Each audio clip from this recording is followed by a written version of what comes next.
São da igreja com a paz do Senhor. Amém. Hoje nós vamos estudar a nossa lição de número 5, de 31 de janeiro de 2021.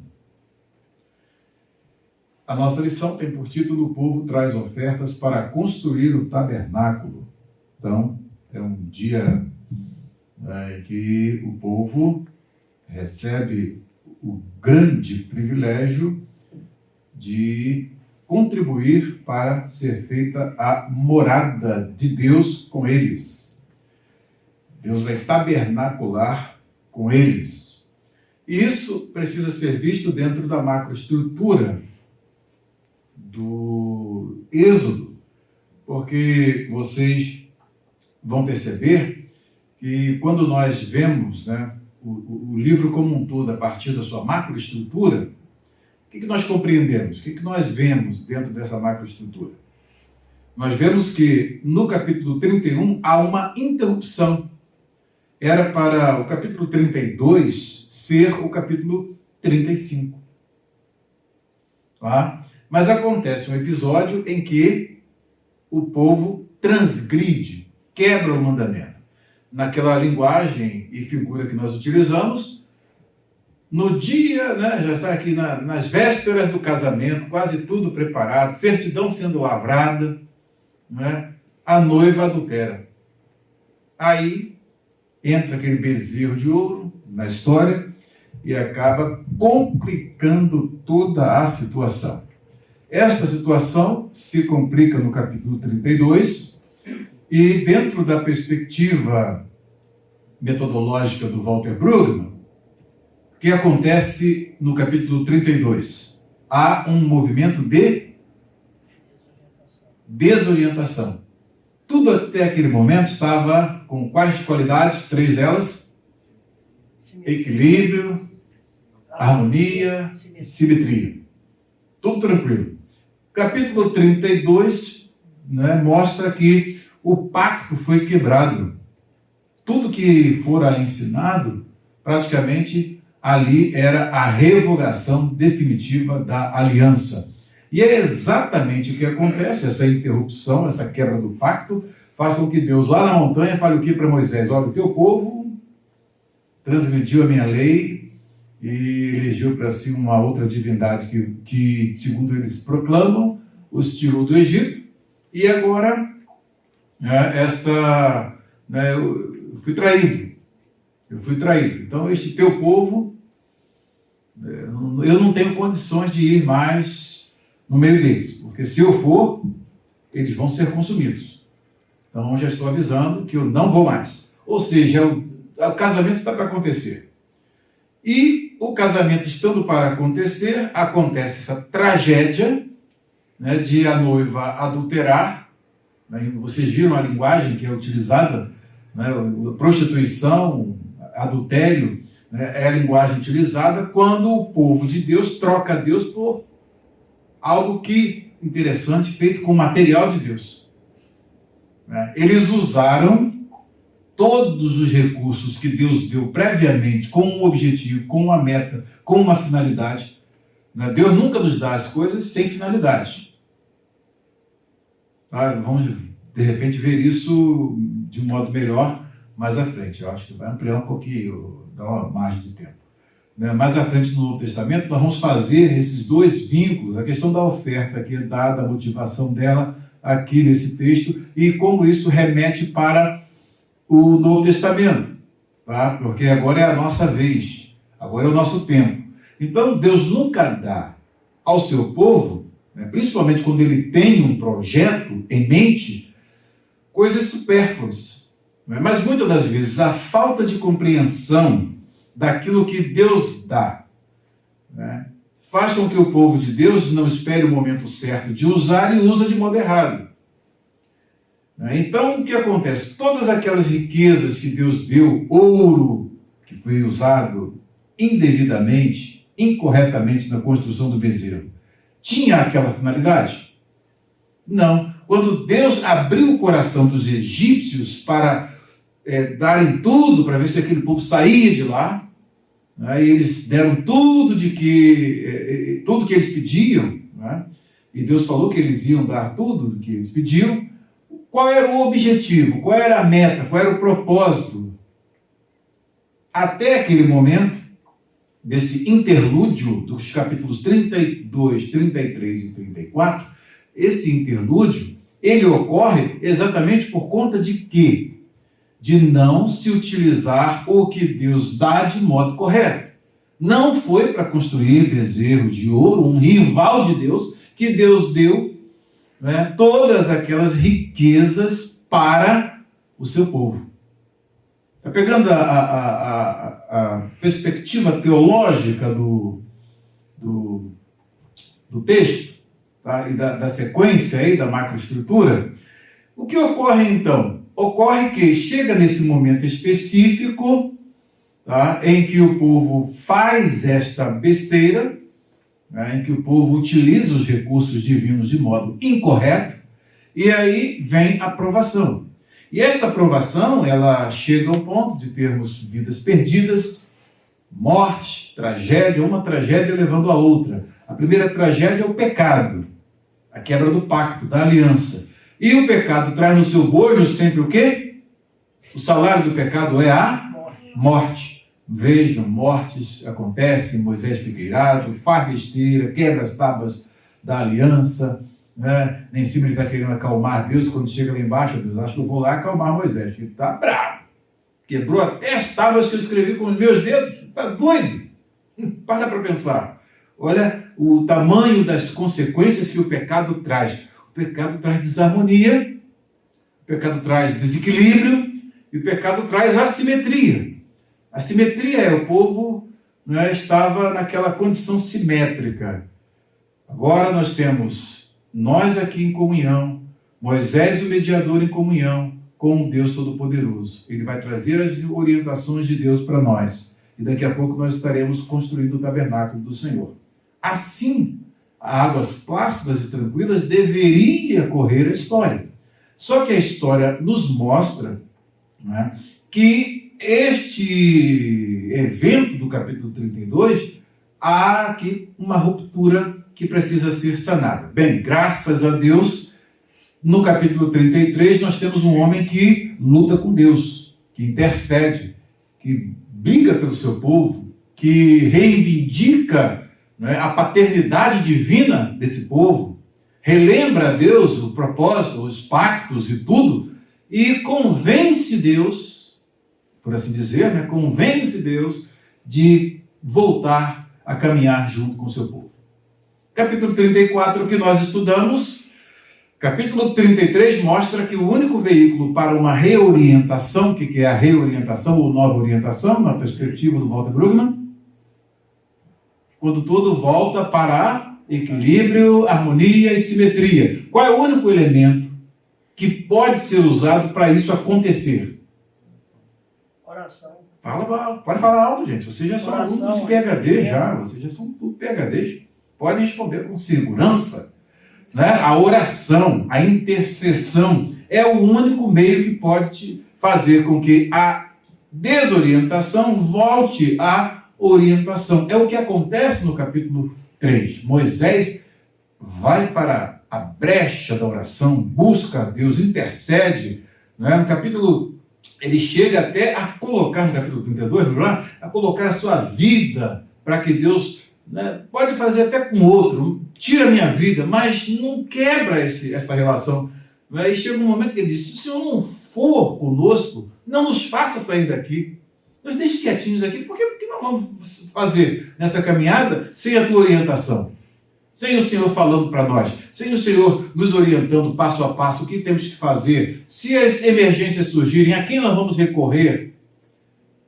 E ele então, ele assume uma posição que deveria ser também a nossa posição. Ou melhor, deve ser a nossa posição. Se o Senhor não vai conosco, não nos faça sair daqui.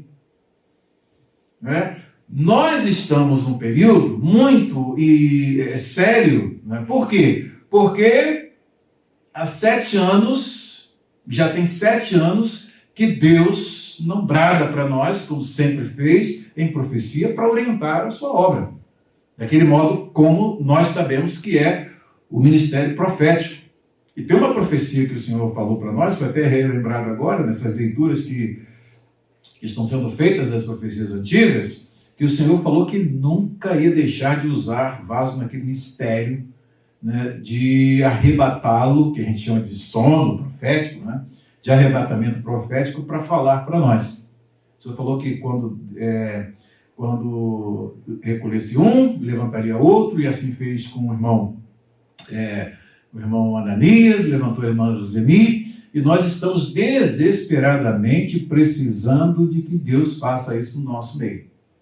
Por quê? Porque isso evita problemas. Para o profeta, evita problemas, né, para nós.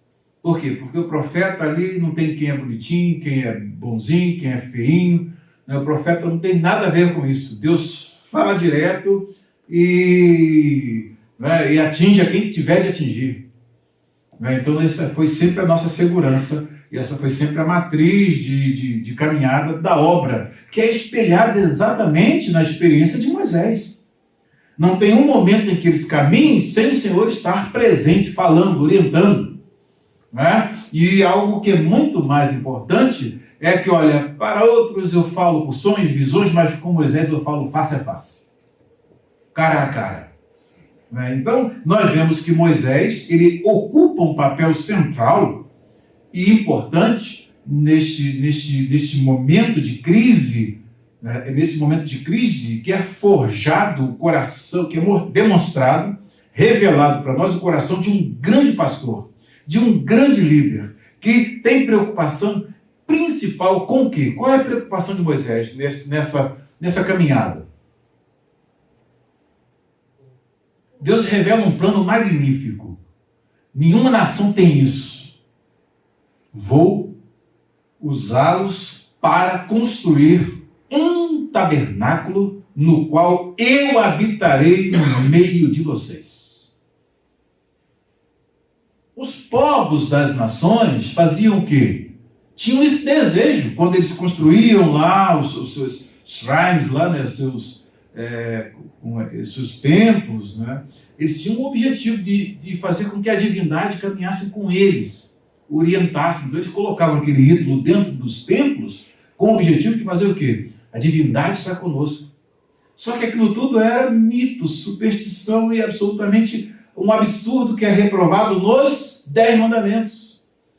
Não quero que vocês sejam iguais às nações, semelhança do que há no céu, na terra, nem debaixo da terra. O Deus invisível que está falando para vocês vai estar com vocês, caminhando, e vocês vão fazer um lugar para eu habitar junto com vocês. Nesse lugar eu vou falar, vou orientar. Então, eles estão com o maior privilégio do mundo. Moisés só via o quê, gente? O que Moisés via? Qual era a visão de Moisés? Do elevado privilégio de Deus escolher um povo, dar a ele a oportunidade de levar à frente esse povo para fazer o quê? A obra de Deus. Qual era a meta? A obra de Deus. Construir tabernáculo era o quê? A obra de Deus nessa época. E eles estavam numa posição em que Deus havia revogado a promessa. Capítulo 34, então, no capítulo 33, abre o precedente. Deus conversa com Moisés, fala com ele de modo muito amoroso e diz: olha, ok, tá bom, vamos marcar o encontro, vai ser no lugar tal, se prepare, vai você sozinho. Desta vez ninguém vai com você, só você, só você e eu. E aí tem aquele grande encontro quando o Senhor revela o seu nome para ele, conforme nós vimos na semana passada, os seus atributos, vimos de modo muito interessante, muito amplo, e nisso então, o que ocorre?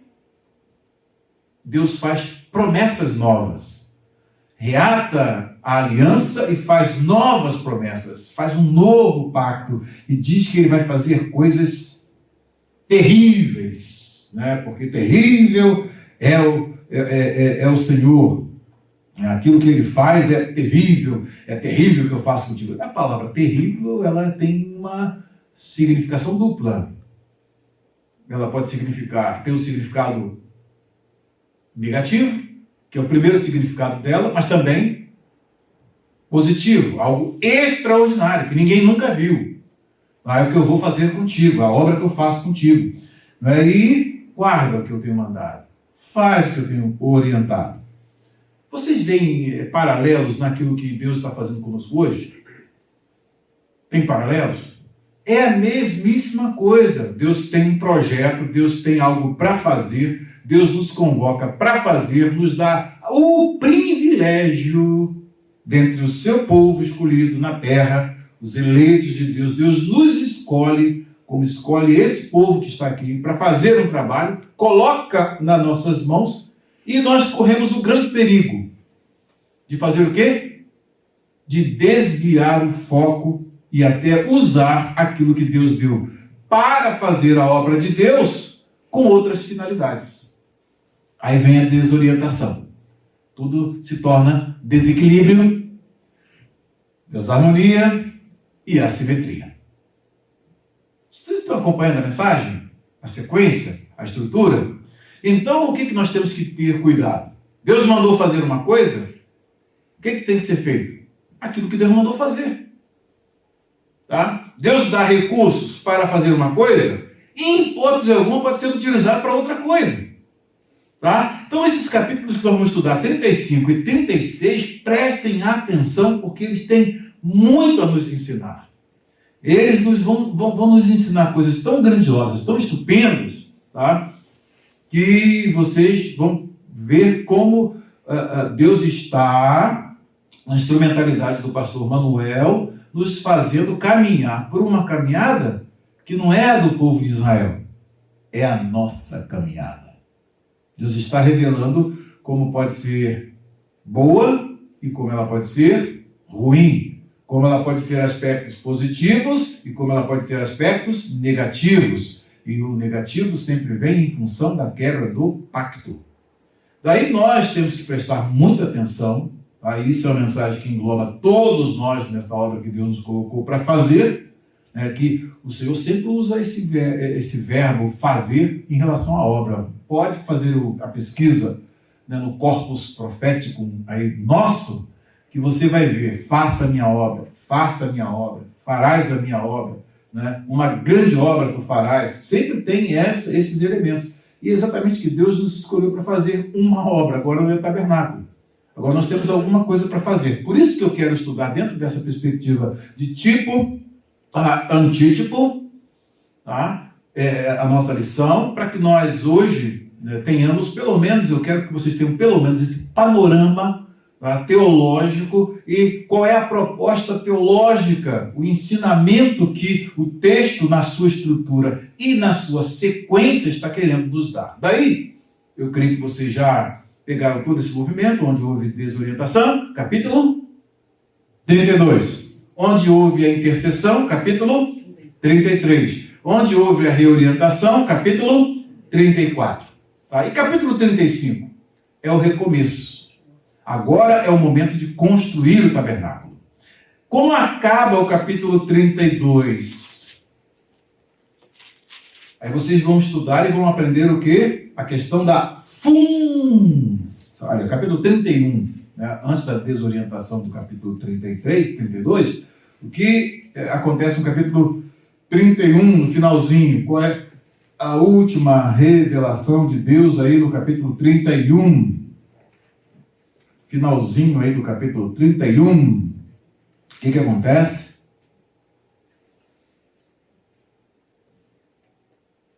O que Deus revela aqui? Qual é a última revelação? O sábado santo e as duas tábuas do testemunho. É o sábado, descanso. Então esta foi a última orientação que Deus deu, dizendo que eles deveriam guardar o sábado. Isso aqui é muito importante. E neste encerramento aqui, neste encerramento do capítulo 31, como nós não prevíamos na história que aconteceriam esses problemas dos capítulos 32 até o 34, assim, interlúdio, ele termina falando sobre o sábado e qual é né, do ponto de vista estrutural, o tema que deve ser retomado quando Deus reata com o povo. O sábado, que é exatamente o início do capítulo que nós temos aqui, o capítulo 35. Tá? Então é como se agora estivesse começado tudo de novo. Vou casar. Deus decide. Vou casar. Tá? Então, vamos lá. Vamos à construção. Aí, nós vemos aqui no capítulo 35, que é o capítulo de hoje. Tá? O capítulo de hoje é um capítulo que começa exatamente onde termina o capítulo 31. Com o mesmo tema, para fazer o quê? Um vínculo temático, mostrando o quê? Tudo está resolvido. Volta agora, Deus volta a se relacionar com o seu povo da mesma forma como estava no capítulo 31, no finalzinho. Falou sobre o sábado, vocês vão descansar. E agora, novamente, olha, eu quero que vocês descansem. Por que já começa o texto assim? Primeira pergunta. Viu como é que é bom ver a estrutura, a macroestrutura? Para você entender, inclusive, vocês vão prestar bastante atenção que a quarta pergunta pode induzir a um erro. Né? Isso é importante na análise, é um trick. Aqui tem uma pegadinha que vocês precisam prestar bastante atenção. Por que eu dei essa macroestrutura para vocês? Exatamente para que vocês possam não cair na armadilha. Tá? Acho que ninguém vai cair na armadilha aqui, mas vamos lá. Primeira pergunta. O que Moisés fez e o que ele transmitiu aos filhos de Israel que o Senhor tinha exigido que eles fizessem? E o que seria feito a quem não o fizesse? Então aqui nós temos a lei do repouso e do sábado. Tá? Inclusive aqui nós temos a Bíblia de Jerusalém. A Bíblia de Jerusalém grafa aqui o nome de Deus, Yahvé, como eu mostrei para vocês na nossa palestra de ontem. Vamos aqui então aos versículos 1 ao 3. Versículos 1 ao 3. Tendo Moisés convocado toda a congregação dos filhos de Israel, então Moisés faz uma convocação a todos os filhos de Israel, disse-lhes, então, aqui nós temos a raiz da palavra, né, que é usada, é muito traduzida no Antigo Testamento como assembleia, reunião, tá? E é daí que vem a palavra eclesia, na tradução do hebraico para o grego, tá? Ou sinagoga, tá? É a mesma coisa, sinagoguei aqui. Vem a palavra aqui, vayakhel. Vayakhel vem de kahal, que significa reunir, agrupar-se. Né? Então, formar uma assembleia. É daí que vem a palavra eclesia. Então, kahal aqui, com rei, kahal, é exatamente a reunião. Então, a palavra eclesia, que entra no Novo Testamento, ela, como vimos ontem, ela já aparece muitas e muitas vezes no Antigo Testamento, com o sentido de assembleia, comunidade, reunião, agrupamento de pessoas. Então, isso é importante. Toda a constelação de termos que entram no Novo Testamento grego vem da tradução Septuaginta, tá? Da tradução que foi feita e concluída lá pelo século II a.C., tá? E esta tradução é que deu todos os termos que são utilizados no Novo Testamento, eles não são criados e cunhados pelos apóstolos, com raras exceções, mas já vem dessa tradução que era a Bíblia da igreja primitiva. A igreja primitiva era de maioria grega. Então, sendo de maioria grega, o que eles utilizavam? A Septuaginta como sendo a Bíblia deles. Tá? Então isso é muito importante. É a nossa revista e corrigida. Então é a Bíblia que era utilizada para todas as igrejas de maioria gentílica, que falavam grego como primeira língua. Na maioria delas por conta da colonização, da helenização que ocorreu, foi tão forte que nem a língua do Império Romano, que era o latim, né, conseguiu superar o grego. Então, por uma questão de inteligência e inspiração do Espírito Santo, os documentos do Novo Testamento foram escritos em grego, para atingir a todo mundo. Se fosse hoje, qual seria a língua? O inglês, que é a língua, praticamente, por conta da hegemonia americana, ela se impõe ao mundo todo, então seria o inglês. Ok? De modo que não existe a chamada língua sagrada. Todas as línguas são, conforme aprendemos e vimos ontem, não é? Sagradas, para veicular a vontade de Deus. Aqui então, Vayakhel Moshe et kol adat, aí vem adat, aqui toda a comunidade, Bnei Israel, toda a comunidade. Então ele congrega toda a comunidade, ele reúne toda a congregação dos filhos de Israel. Tem até com a transliteração para vocês acompanharem aqui. Né? Vaiomer, dizendo, né, para eles, Alehem, dizendo a eles, dizendo-lhes, ou disse-lhes, são estas as palavras que o Senhor ordenou que se cumprissem. Trabalhareis 6 dias, mas o 7º dia vos será santo. Então, aqui há uma separação do 7º dia, como sendo um dia santo. Então, isso aí, guardem bem essa informação. Ela é importante logo no início aqui.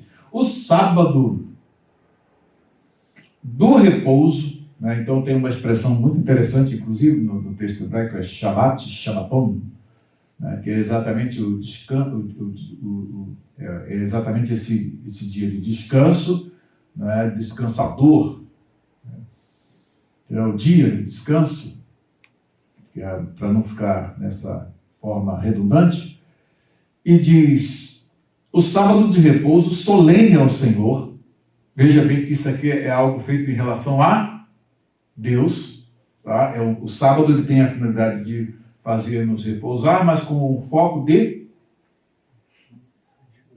santidade, né? Porque está vinculado a quem?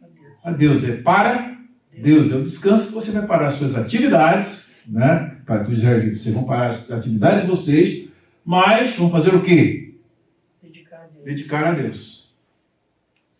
Então vejam que esse princípio é muito importante. Não é só parar de trabalhar. É parar de trabalhar e dedicar-se a Deus. Então, o texto é muito interessante. E diz, quem nele trabalhar, morrerá. Reiterando aquilo que foi dito antes. É tão sério, é tão sagrado, que ninguém pode trabalhar. Parem tudo. E aqui veio uma ordem que não está no mandamento que fecha lá o capítulo 31. Não acendereis fogo em nenhuma das vossas moradas no dia de sábado. Nem acender fogo, porque isso envolvia atividade física. Né? Hoje não é igual o fogo que você pega aqui, aperta o botão, então liga aí, roda lá, o elétrico já vai, aí o gás, você não faz esforço algum para acender o fogo. Não, naquela época era fricção para poder, então não tinha lá o gás, o isqueirinho, nada disso, né? O fósforo. Então não tinha nada disso, era um negócio mecânico mesmo, para poder produzir as chamas. E isso envolvia trabalho, envolvia o quê? Tinha que carregar madeiras, colocar lá, preparar tudo, então já envolveria trabalho. Se é de descanso, então não pode trabalhar. Daí até isso ele diz, não acendereis fogo em nenhuma das vossas moradas no dia de sábado. Deu para entender? Sábado era uma cessação de atividade completa, absoluta. E isso é muito importante para que vocês entendam a sequência do texto. A segunda pergunta. Alguma pergunta? Alguma dúvida? Se não há, vamos à segunda pergunta. E era pena capital, viu? Fulano acendeu lá o fogo na casa dele lá. É pena capital. Então o povo tinha que levar isso muito a sério. Por que Deus falou isso logo no início deste capítulo? Qual é a função da revelação aqui ser retomada em relação ao capítulo de número 31 e agora retoma e traz esse tema do sábado, descanso absoluto, tinha que parar tudo. Qual é a função disso? Eles vão começar o quê a partir daí? Construção Construção do do tabernáculo. tabernáculo. Construção do tabernáculo envolve o quê? Trabalho. Né? Envolve trabalho. Daí o que Deus estava dizendo para eles? Vocês vão fazer o meu templo. É sacrossanto, santíssimo. Porém, 6 dias trabalhem, um dia parem o trabalho. Para tudo. Mas vai atrasar a obra. Nós estamos envolvidos numa obra tão santa, está tão bom. Se não parar, morre. Ou seja, Deus está fazendo o quê? Reivindicando aquilo que está revelado lá atrás. O sábado é para nosso descanso, para nós refazermos as nossas energias. Nós estamos envolvidos aqui na obra de Deus. Nós estamos... Mas nesse dia que o Senhor falou que é para descansar, é para descansar. Ponto. Encerrou. Aí a atividade para. E isso é importante porque eles vão começar uma atividade que vai trazer entusiasmo, que vai trazer motivação. Mas o Senhor falou que no sábado, no 7º dia, pare tudo. Volte no próximo dia. Ok? Então isso é muito importante e entra exatamente aqui no início do capítulo, retomando aquilo que vem lá atrás. Quando as ordens que vão ser dadas agora, a primeira ordem ela é muito importante porque toda a atividade ali já viu que não é 24/7, né?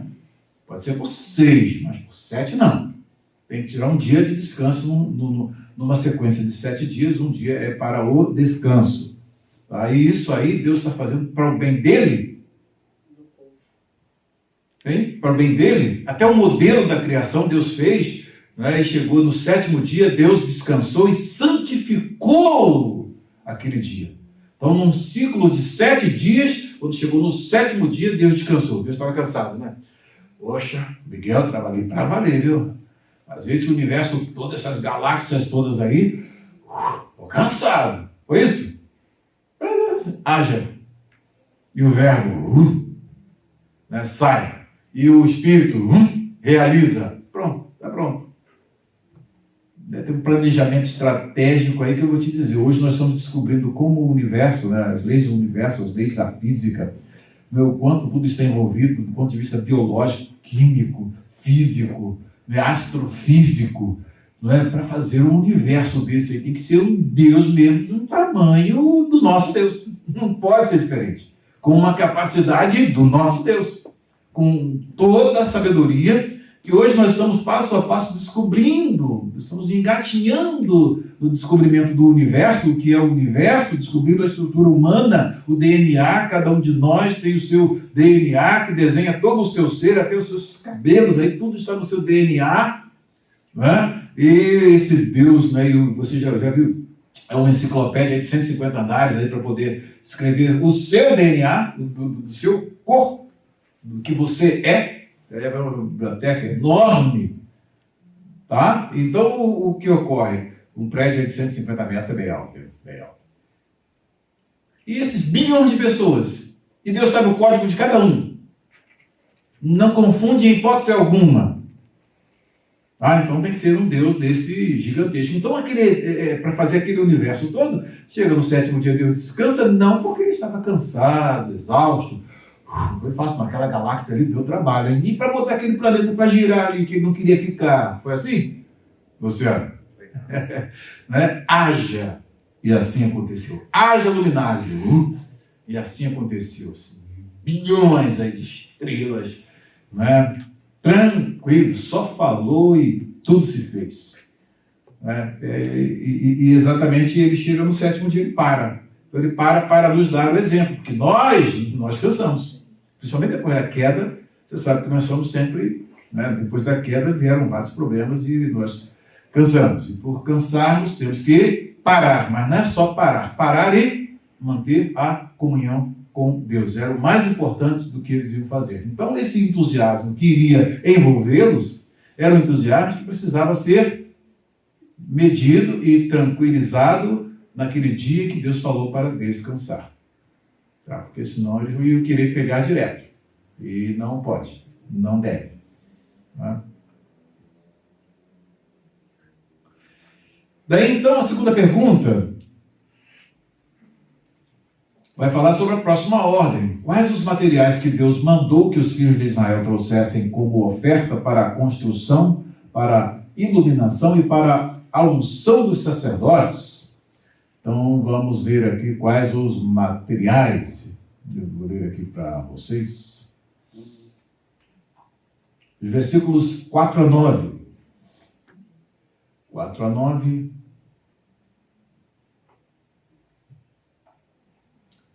4 a 9, nós temos aqui, vamos ver. Só inverter a ordem.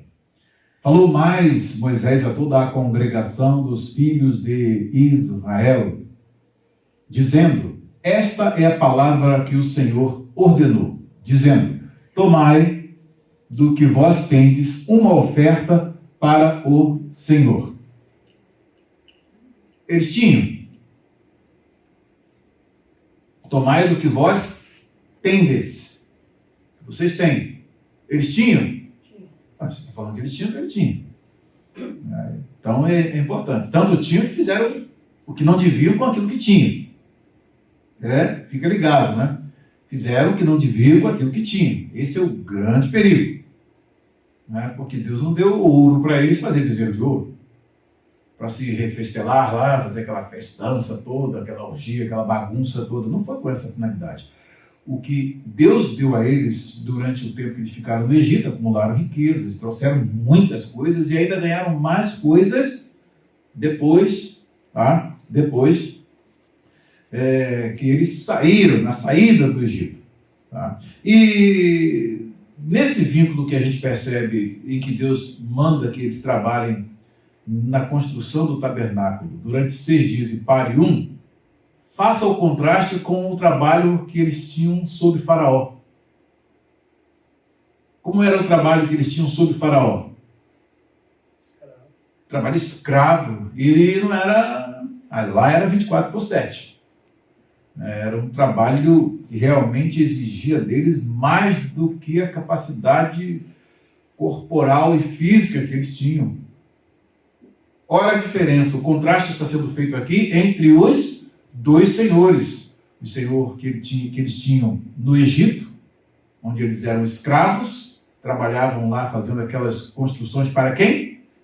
Para o faraó, que não tinha que fazer. Ele arrumou lá uma construção daquela faraônica, ou por isso que diz a construção faraônica, vem exatamente dessa exuberância das construções que o faraó mandou fazer, sob um regime escravo, que não tinha a remuneração devida, e não somente isso, exaustivo, cansativo, exauria todas as forças deles. Deus agora dá um trabalho mais leve, bonito, em que eles se envolvem com a divindade, não com o homem profano, ímpio, idólatra.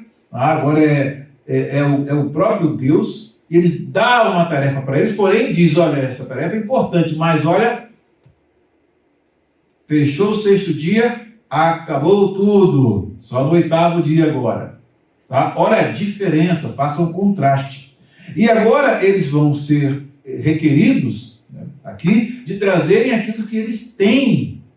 Agora que eles estão descobrindo para que Deus deu todas aquelas riquezas e tudo aquilo que eles trouxeram do Egito, agora Deus está revelando para eles o que eles tinham e para que eram.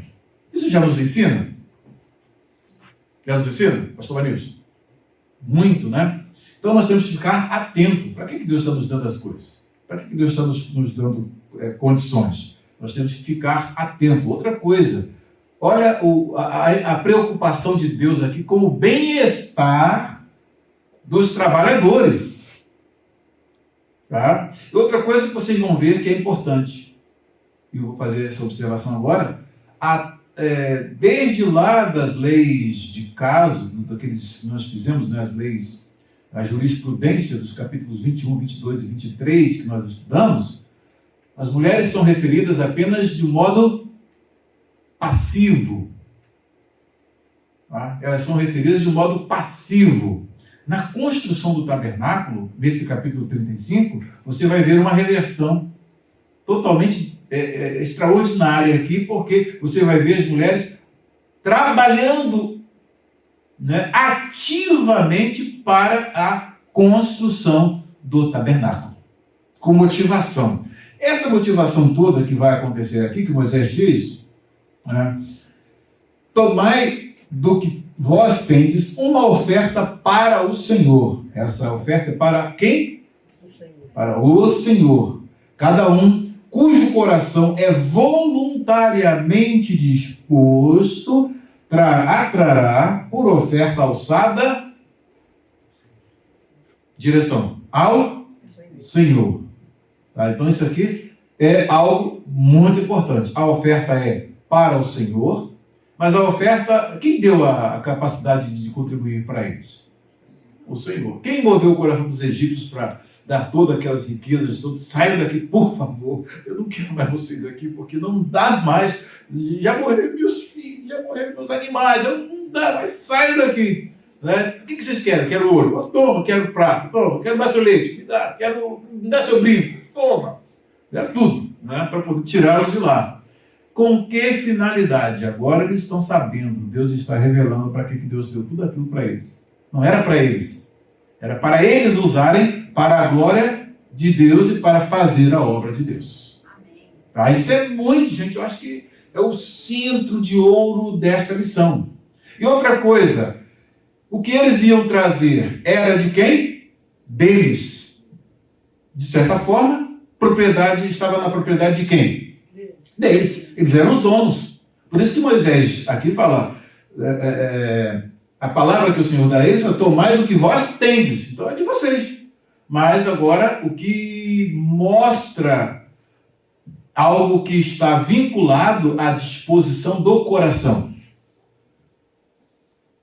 Cada um cujo coração é voluntariamente disposto, esse versículo 5 é muito lindo, atrará por oferta alçada ao Senhor. Aí então vem a descrição dos materiais que eles têm que trazer.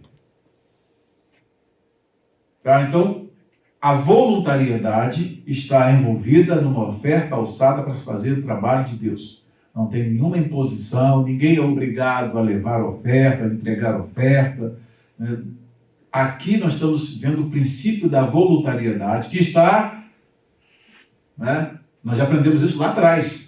O princípio da voluntariedade está vinculado ao ato de ofertar. É aquilo que está proposto no coração, é isso que Deus está mandando fazer. E essa voluntariedade, ela é proporcional exatamente o quê? À gratidão que cada um tem de agora há pouco Deus não iria mais, esse tabernáculo estava abortado em termos de construção, não teríamos mais, a planta já pode ser rasgada, cancelam-se tudo, parem as máquinas, não tem mais condição de fazer, de repente, não, vamos fazer, Deus quer que faça, e o casamento vai acontecer, então a noiva está aqui, poxa, na maior motivação, meu noivo me perdoou, e agora vou dar de tudo para agradar a ele, vou fazer de tudo para que ele fique feliz. E aí, então, quais as coisas que eles tinham que trazer? Ouro, e prata, e cobre, como também pano azul e púrpura, todos aqueles materiais que nós estudamos anteriormente, aqui é retomado, e púrpura, e carmesim, e linho fino, e pelos de cabras, e peles de carneiros, tintas de vermelho, e peles de texugos, e madeira de citim, e azeite para a luminária, e especiarias para o azeite da unção e para o incenso aromático, e pedras sardônicas e pedras de engaste para o éfode e para o peitoral. Estes são os materiais. O mais exótico aqui é o tal do texugo. Quem conhece o texugo? Você conhece o texugo? O que é o texugo? O texugo é um bicho.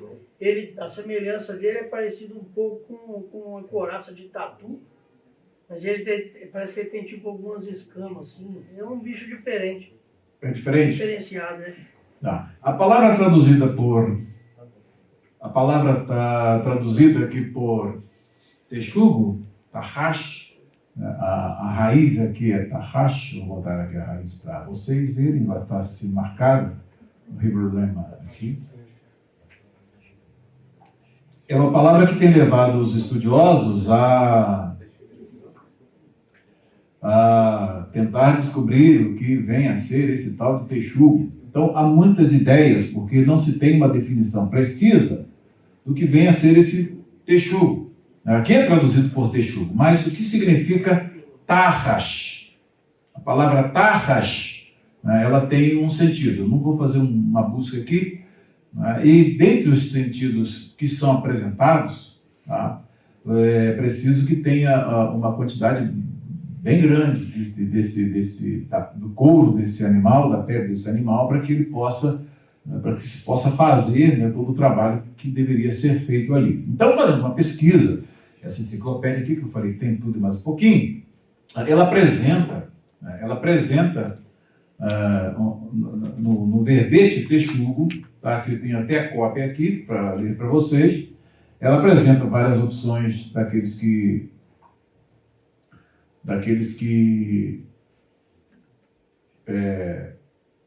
já estudaram, buscando, né, os sentidos. Então você vai ver que esse verbete está aqui, xerocopiado aqui, escaneado, né, peles de texugo, pele fina. Esta palavra é encontrada apenas em 2 contextos. Aí no primeiro contexto, como material usado para a confecção da cobertura do tabernáculo, quando este foi erigido, e para a Arca da Aliança, quando o povo estava em marcha. Entre as várias opções que colocam aqui, tá?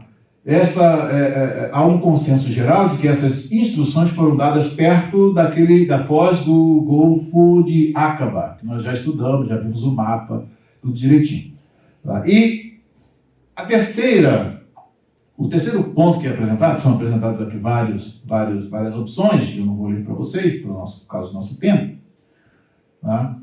O terceiro ponto acima torna a pele de bode muito improvável, embora nenhum outro mamífero do deserto possa ser sugerido. Assim, a explicação mais provável seria tratar-se de uma espécie marítima. Tá? Foca, especialmente uma espécie que vive no Mediterrâneo. Pequenas baleias. É a segunda opção. Vários tipos de golfinhos vivem no Mar Vermelho. Suas peles não são apropriadas para usar como couro e geralmente são apanhados apenas por acaso. Terceira hipótese aqui, dentro desses animais marinhos, que exatamente você vai ver na versão revista e... Vamos ver qual versão. A nova versão internacional, você vai ver a NAA, você vai ver esta opção. E nesta terceira opção, o dugongo, que é o chamado peixe-boi, tá, diz: esta é a única espécie verdadeiramente marítima da ordem dos sirênios que ainda vive hoje. Antigamente era uma espécie abundante no Golfo de Aqaba, onde eles estavam, nas proximidades ali. E até ao início do século XIX, sua pele era o material padrão para a confecção de sandálias na península oriental do Sinai. Um dugongo adulto tem quase 3,5 metros de comprimento. É um bitelão. A pele dele é uma pele de couro bem grossa. Tá? E diz, com uma pele que poderia cobrir facilmente a arca. Para as coberturas maiores, talvez fosse necessário uns 20 ou 30 animais adultos. Com as evidências disponíveis, o dudongo parece ser a tradução mais provável de tarras, da palavra que é utilizada no texto. Trata-se de um animal totalmente vegetariano, que come sementes de plantas aquáticas, grama. Suas patas dianteiras transformam-se em nadadeiras e as traseiras desaparecem, de maneira que se tornou totalmente aquático. Os dugongos são pouco sociáveis, mas podem andar em grupos de até 6 indivíduos. Antigamente, podiam ser encontrados nas águas costeiras mornas do Mar Vermelho até a Austrália atualmente. Porém, o número é bem reduzido, pois são caçados pela carne. Um bitelo enorme, tem muita carne, Então, aí a caça fez com que, em algumas regiões, estão até em vias de extinção. Aula preparada, vamos ver a fotinha do gongo, do peixe-boi. Do gongo. Aí, tá dando para ver? Tá. Aqui você vê algumas fotos do gongo. Eu separei aqui algumas bem próximas para você ter uma ideia e comparar. Olha o nadador perto dele. O nadador está perto dele. Olha o tamanho do bitelo. Quando você puxa nas pesquisas o nome texugo, não é esteira. Porque as pesquisas elas vão pelo nome texugo. O texugo é uma opção que foi feita para traduzir a palavra tarras. Mas a palavra tarras, na realidade, ela remete a algo que esse texugo que se conhece, né? O texugo, então você faz o quê? Quando o tradutor ele vai traduzir uma palavra hebraica, ou aramaica, ou grega para o português, ele tem várias opções. Ele tem que ver qual é a mais adequada. Então, esse tradutor optou por texugo. E aí você vai procurar texugo no dicionário, você vai saber o que é o texugo. Tá? Aqui, já o peixe-boi, que era exatamente uma espécie muito comum naquela época, e eles estavam em possibilidade ali de ter grana. Isso já vai eliminando a possibilidade de eles estarem fazendo isso no sábado, porque eles tinham muito trabalho para fazer isso. Aí eles estão num ponto ali em que eles têm que buscar, e muitas coisas eles até já tinham. Por isso que, como a gente falou, e aqui eu tenho outras fotos, olha a bistela aqui pertinho. Olha os nadadores, perto dele.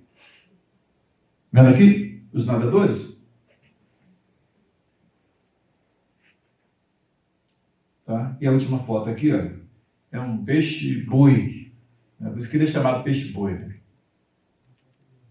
Então, aí a possibilidade é aquilo que é mais plausível da tradução de tarras. Tá? Então, talvez vocês nunca pensaram em estudar isso, né? Enciclopédia da Bíblia, viu? Está aí na biblioteca. Aí. Luciano? Vai lá procurar na biblioteca, né, pastor Dias? A biblioteca tem tudo aí. Tem enciclopédia, a enciclopédia de Bíblia, de exegese do Antigo Testamento, tudo aí. Eu só coloquei para vocês terem uma ideia. Então, como você está fazendo a tradução, você precisa ter algo que seja... Né? Então, daí, para fazer a cobertura do tabernáculo, né, precisavam uns 20 animais desses aí, no mínimo, para poder tirar o couro e aquele couro ser usado ali. Se fosse um animalzinho pequenininho, qual a quantidade que a gente conseguia? O meu dava mais trabalho. Muito mais, viu? Muito mais. A sua hipótese é menos plausível. Vai ficar mais bonito. Bem? Vai ficar pequenininho assim, a pessoa transformar aquilo tudo. Então, deu para pegar? Deu para ver a aula bem planejada, vocês estão ganhando tempo. Ok. Aí vocês vão ver que as outras versões, você vai ver aqui, olha, deixa eu ver. Você vai ver como eles se colocam. Peles de carneiro tingidas de vermelho e couro. Aí aqui ele coloca possivelmente animais marinhos, conforme mais à frente. Então ele já está colocando aqui a possibilidade, e depois a gente, fazendo pesquisa, descobre esse animal marinho que tem todas as características necessárias para poder fazer esse trabalho. Tá? Então é importante. Madeira de acácia e assim sucessivamente. Ok. Então, os outros materiais, são todos eles aqui separados, são riquezas, né? Ouro, prata, pedras sardônicas, pedra de engaste, para o éfode e tudo mais. Então, isso tudo aqui envolve muito dinheiro. Tá? Vai ser um templo, de fato, conforme nós falamos, suntuoso, digno da divindade que eles estavam para hospedar. Tá? Então, ele foi o arquiteto. Tá? Isso tudo tem qual a finalidade? Tipo e antítipo. Isso aponta para quê? Na ponta de tudo. Aponta para quê na ponta? Novo céu, nova terra, nova Jerusalém. Vê a descrição dela no Apocalipse? Né? Como é a descrição da morada de Deus no Apocalipse? Na realidade, no Apocalipse, nós moraremos em Deus. Como é descrita a cidade? Já não é mais um tabernáculo móvel. Como é descrita a cidade? As ruas são de quê? Você já pensou? Pensa aí, essa rua toda calçada de ouro. Pensa aí, portas de cristais, portais, o tamanho daquilo. É uma grande pedra preciosa. Tá? Então, é importante vocês observarem que isso aqui nós estamos trabalhando com apenas o tipo. E vamos ver que isso no Novo Testamento se cumpre no antítipo. Tá ok? Até aí, tudo bem? Próxima pergunta. Alguma dúvida? Pastor Marilson, está pesquisando aí? É o texugo em si, né? O que é o texugo? Tá, então, geralmente, o que se faz? Esses dicionários, eles são muito bons, né? Essas enciclopédias são muito boas. Isso aqui é da Zondervan, foi traduzido para o português.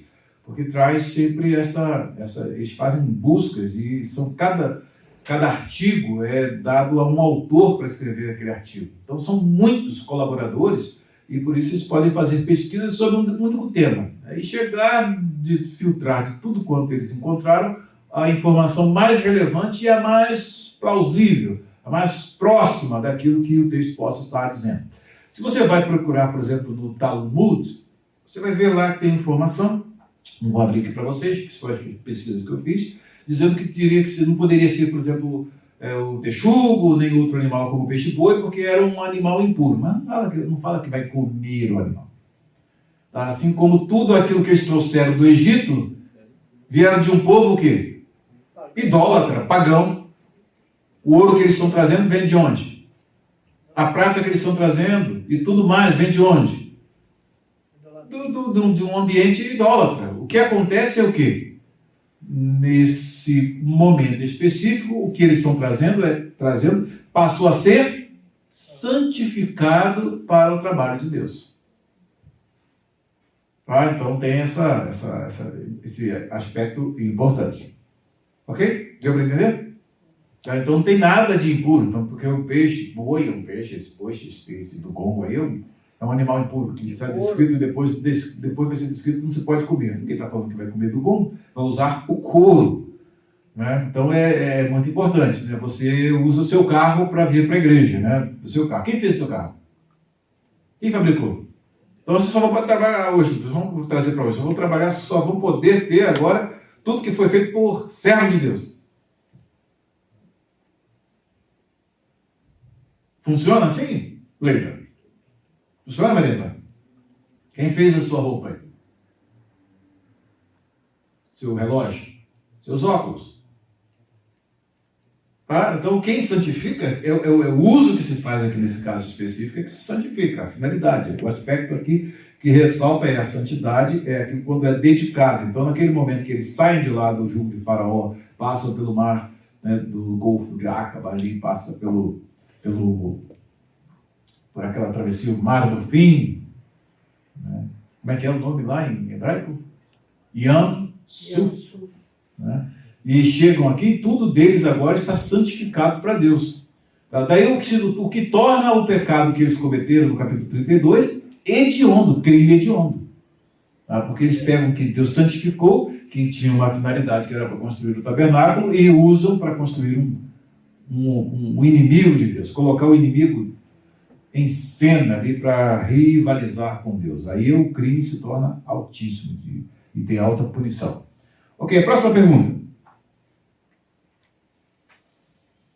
Vamos aqui à próxima pergunta. Okay. Quais as pessoas que Moisés disse que o Senhor mandou vir para construir o tabernáculo, a arca, o candelabro, o altar do incenso e os holocaustos? Versículos 10 a 19. Versículos 10 ao 19 vão falar exatamente sobre todos aqueles materiais que nós vimos e quem está envolvido nisso. Do 10 ao 19 dizem assim o texto. E todos os sábios de coração entre vós virão, tá? Todos os sábios de coração virão. Aqui é importante, né, essa palavra, Vechol Chacham Lev. Chacham é uma palavra que vai ser utilizada aqui algumas vezes. Tá? O que quer dizer Chacham? Raham é sábio, é a sabedoria. Tá? E a sabedoria aqui tem um aspecto positivo. A palavra Raham, ela é usada no capítulo 1 de Êxodo, quando o faraó diz para que se usasse de astúcia, de modo que os judeus, que os israelitas não se reproduzissem e crescessem e se tornassem uma ameaça. A palavra usada ali é Raham. Só que essa Chormá, aí essa sabedoria, ela é uma sabedoria que não é, na realidade, a sabedoria, é uma astúcia, é algo que tem uma conotação positiva ou negativa? Negativa. Então é a mesma palavra, só que lá o sentido é negativo. Aqui o sentido é positivo. Tá? Porque essa sabedoria está sendo usada para o bem ou o mal? Para o bem. Vocês vão ver isso em Tiago. Tiago diz, a sabedoria... Vê o contraste lá que Tiago faz no capítulo. Ele fala sobre a sabedoria que vem do alto e a sabedoria terrena. Ele faz o contraste entre as duas. Tem uma que é daqui da terra, que tem um objetivo mau e geralmente não tem um propósito de glorificar a Deus. E tem uma outra que é celeste. Aqui, então, o texto está falando sobre a Chormá, aqui, aqui da raiz Raham, né, que é a sabedoria ou a dotação, né, de habilidades com um aspecto positivo. Tá? Você sabia? Então, é o contexto que vai definir o sentido da palavra. Tá? Raham usado lá pelo faraó. Ali, aqueles que iriam usar a estratégia para fazer com que os judeus, com que os israelitas não se multiplicassem, ali era uma maligna. Ali era um propósito bem cruel e mau. Aqui não, aqui é o aspecto positivo da sabedoria. Tá? Isso é muito importante. Todos os sábios de coração, tá, entre vós virão e farão tudo o que o Senhor tem mandado. O tabernáculo e a sua tenda e a sua coberta e os seus colchetes e as suas tábuas e as suas barras e as suas colunas e as suas bases, a arca e os seus varais e o propiciatório e o véu da coberta. Tá? Então aí, aquela cobertura que queria por cima. Então você vai ver que tudo isso está aqui. Quer a imagem do tabernáculo ou dá para imaginar direitinho? Precisa daquelas imagens do tabernáculo? Não, né? Já dá para vocês acompanharem aqui, porque aqui é só en passant, vai repetir tudo aquilo que nós vimos. Eu acho que tem um cheiro suave subindo nas narinas de vocês. Né? Então vocês já estão sentindo um cheiro suave subindo nas narinas de vocês e estão muito motivados a descer. Estou sentindo.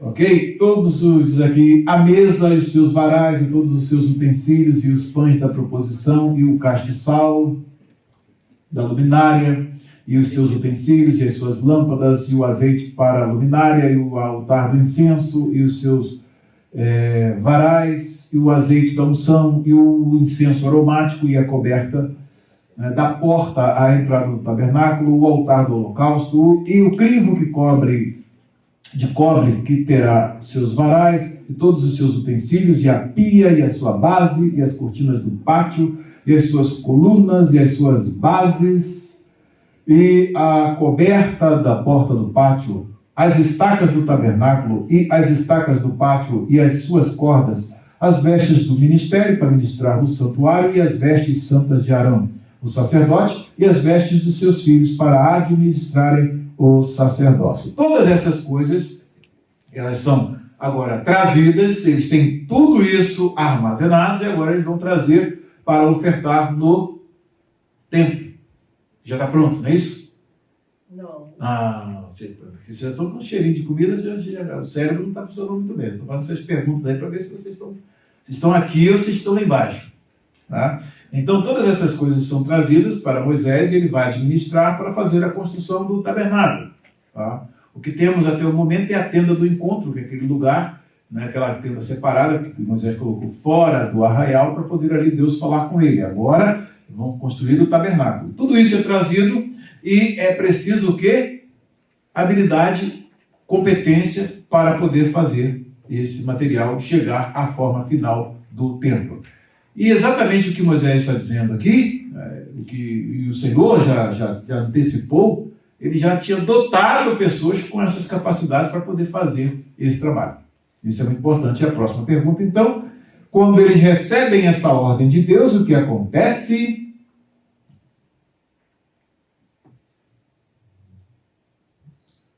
Quando Moisés deu o recado do Senhor aos filhos de Israel, o que os homens e mulheres trouxeram? E em que dia eles vieram entregar as ofertas?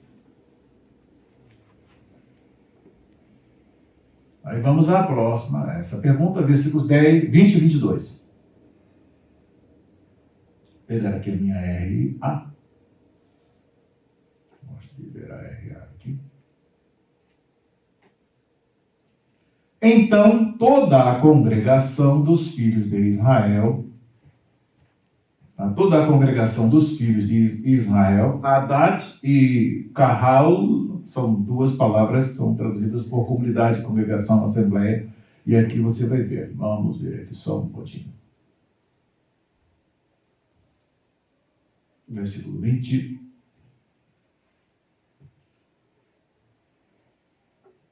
Aqui já traduz como sinagoguei, que é sinagoga. Sinagoga significa assembleia, comunidade. Tá? São palavras que não surgem lá no Novo Testamento, sim, elas vêm aqui, ó. Essa aqui é a Septuaginta, a tradução para o grego. E aqui Hadat, né? Ba'adat Tzadikim, na congregação, na comunidade dos ímpios, do Tzadikim, de Tzadik, dos justos. Né? Ba'adat Rechaim, aí é a congregação dos ímpios. Então toda a congregação dos filhos de Israel saiu da presença de Moisés. Ouviram a ordem, vocês vão fazer isso, trazer isso, deu a lista lá. O que eles fizeram? Saíram da presença de Moisés e veio todo homem cujo coração o moveu e cujo espírito o impeliu e trouxe oferta ao Senhor para a obra da tenda da congregação e para todo o seu serviço e para as vestes sagradas. Quando diz aqui todo homem, kol ish, está se referindo só aos homens que vieram? O versículo 22 vai especificar. Vieram homens e mulheres, todos dispostos de coração, e é isso que eu quis apontar antes para vocês. Agora, não mais numa perspectiva apenas passiva, né? Quando aparece no capítulo 21, se alguém vender uma mulher, né, uma filha como escrava e coisas assim, né? Agora não, agora você observa bem que na construção do tabernáculo, assim como elas tiveram uma participação ativa, homens e mulheres tiveram participação ativa na adoração do bezerro, né, na festança, na bagunça que eles fizeram lá, né? Agora vocês observam que eles, perdoados, vamos agora fazer o trabalho de Deus. Então todos reunidos, vieram homens e mulheres, todos dispostos de coração, trouxeram fivelas, pendentes, anéis, braceletes, todos os objetos de ouro. Todo homem fazia oferta de ouro ao Senhor. Então, kol ish aqui é uma expressão que engloba homens e mulheres. Foi bom até, né, no versículo 22, ser colocado aqui, vieram homens e mulheres, né? Vieram homens e mulheres, vai a voo ha-anashim, os homens, al-hanashim, em adição às mulheres, homens e mulheres, que é importante. Então vamos à próxima pergunta. Esse ponto, em que dia eles vieram entregar as ofertas? Agora é fácil, né? Responder. Em que dia eles vieram entregar a essas ofertas? Todos os dias, exceto sábado. Todos os dias, exceto sábado. Então, é importante porque às vezes você pode ser induzido pela leitura dos primeiros 3 versículos que eles estavam num dia de sábado, aí eles trouxeram a oferta num dia de sábado. Na realidade, você vai perceber agora, pelo que nós vamos ler dessa próxima pergunta, que é impossível que tenha sido no sábado, porque envolveu trabalho, envolveu locomoção. Daí o sábado não era um dia de descanso. Como é que eles iam descansar fazendo isso tudo? Tá recarregando as toras lá para poder fazer a madeira, para poder fazer as colunas do templo, carregar e separar. Isso aí envolve descanso? Seria uma quebra de descanso. Então, todos os dias que eles trouxeram aqui, nesse dia, com exceção do sábado, não pode ter sido num sábado.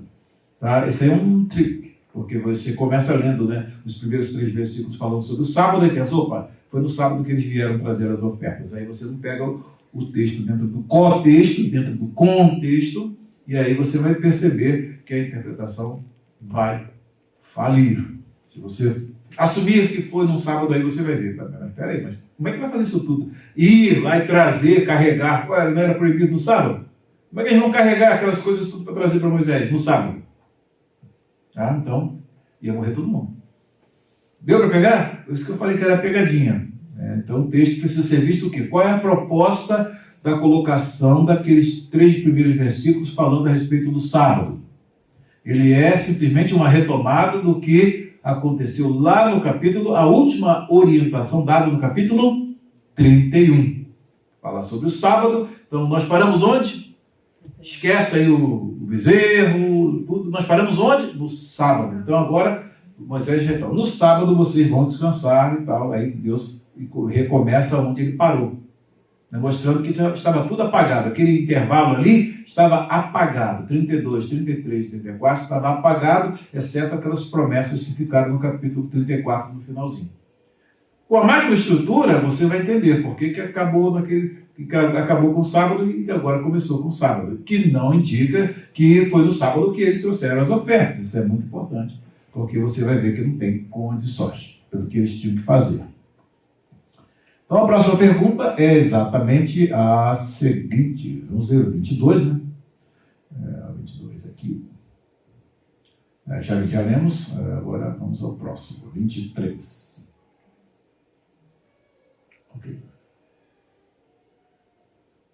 Pastor, sim. O calendário deles é um pouco diferente do nosso. Em alguns aspectos, sim. As semanas deles são igual às nossas ou não? Eles tinham um calendário lunar, né? Calendário lunar. O dia começava depois das 18 horas. Terminava, começava e ia até às 18 horas no próximo dia. Então era assim.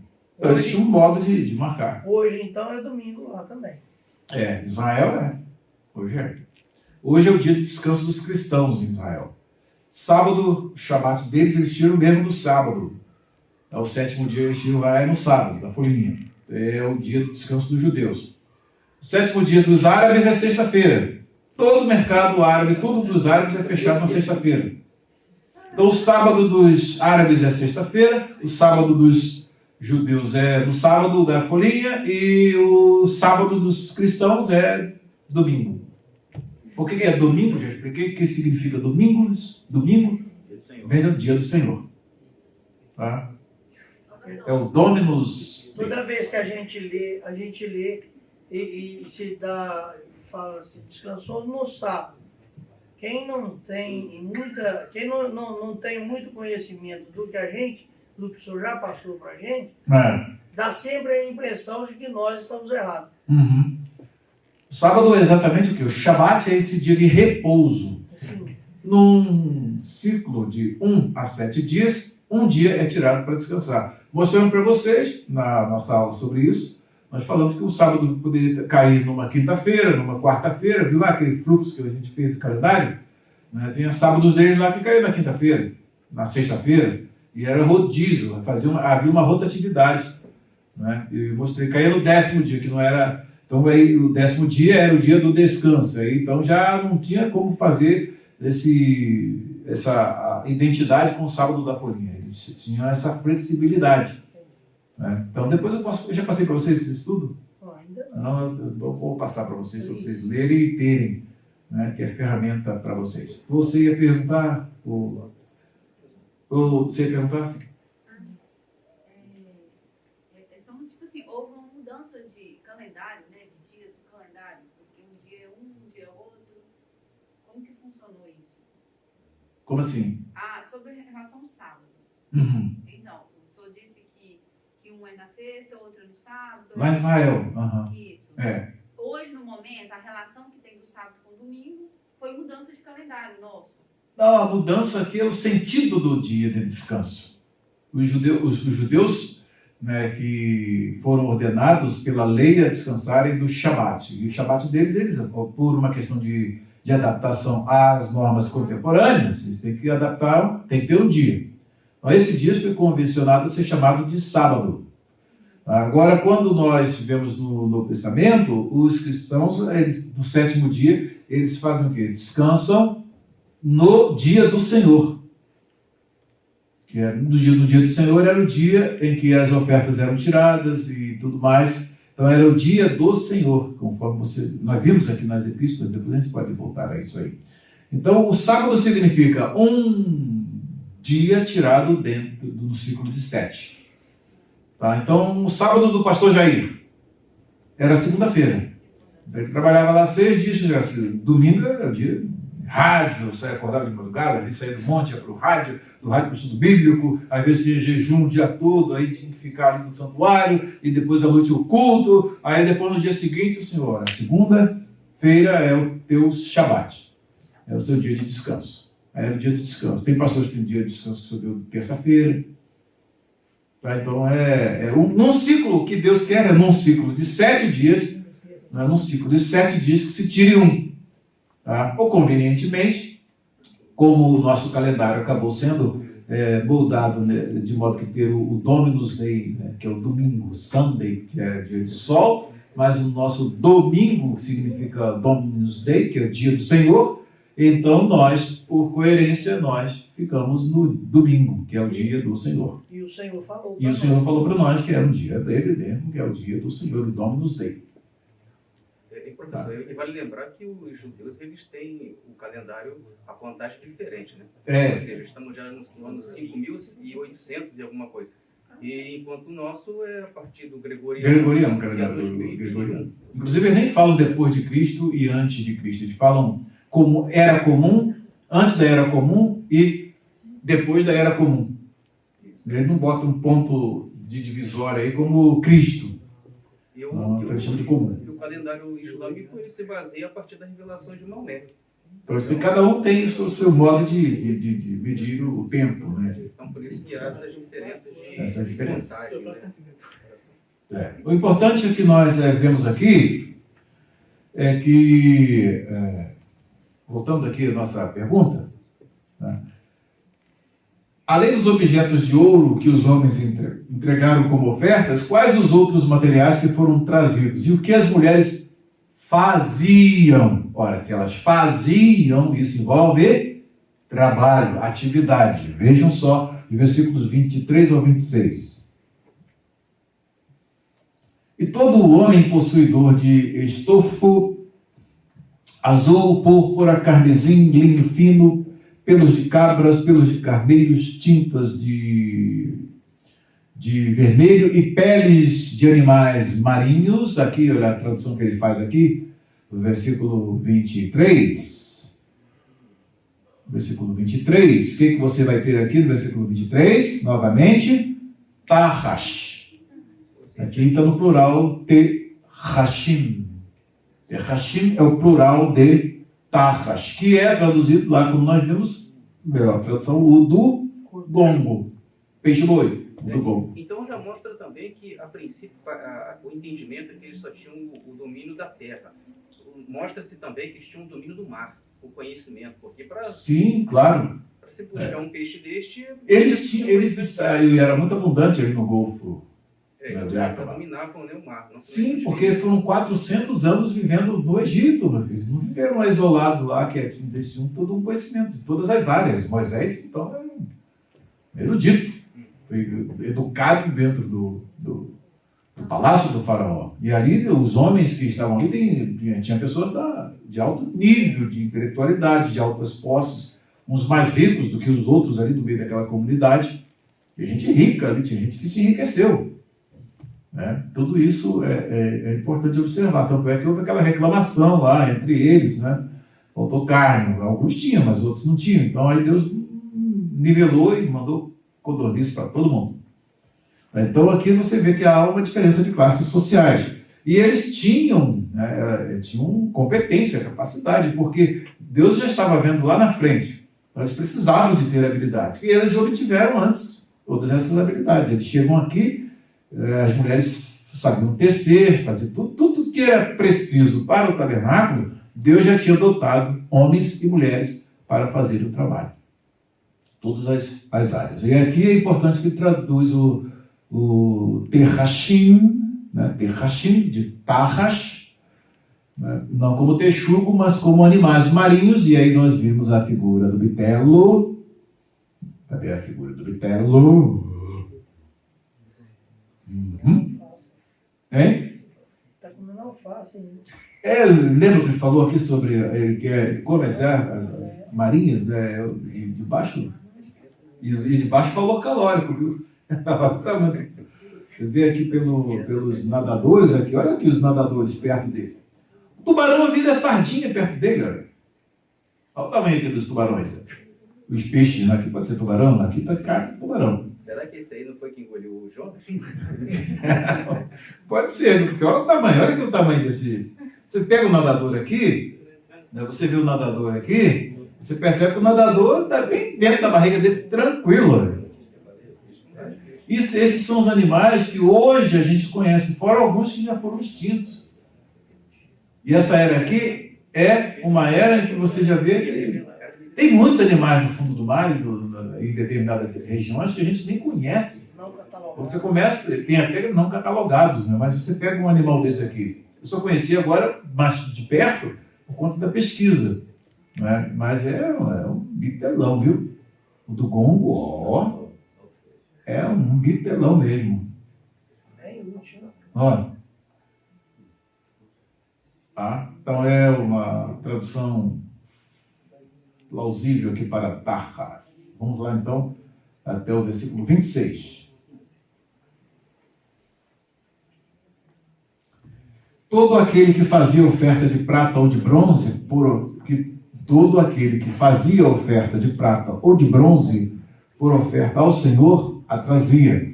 Tá? Todas as vezes que aparece Senhor aqui, tá? Todas as vezes que aparece Senhor aqui no texto em português, qual é a palavra que está por baixo? E por que eles trocaram isso para o Senhor? Vocês lembram que eu falei que a versão de Almeida, aquela versão de Almeida antiga,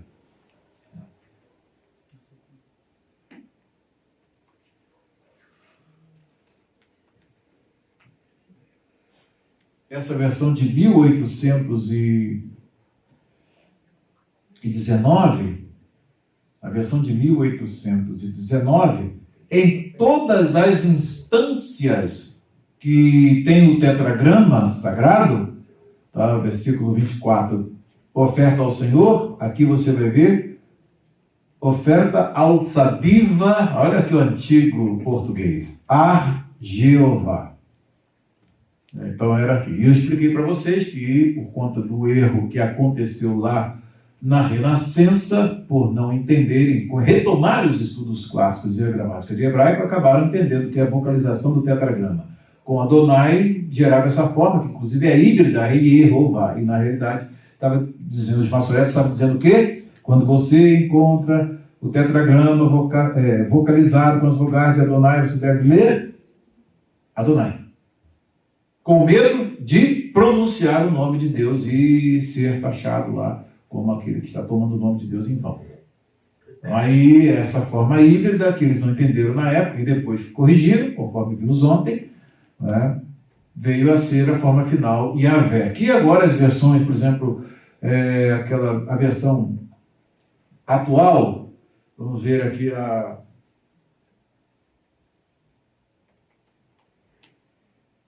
Jerusalém já traz como Yahvé. Jerusalém já traz. Sim. Uhum.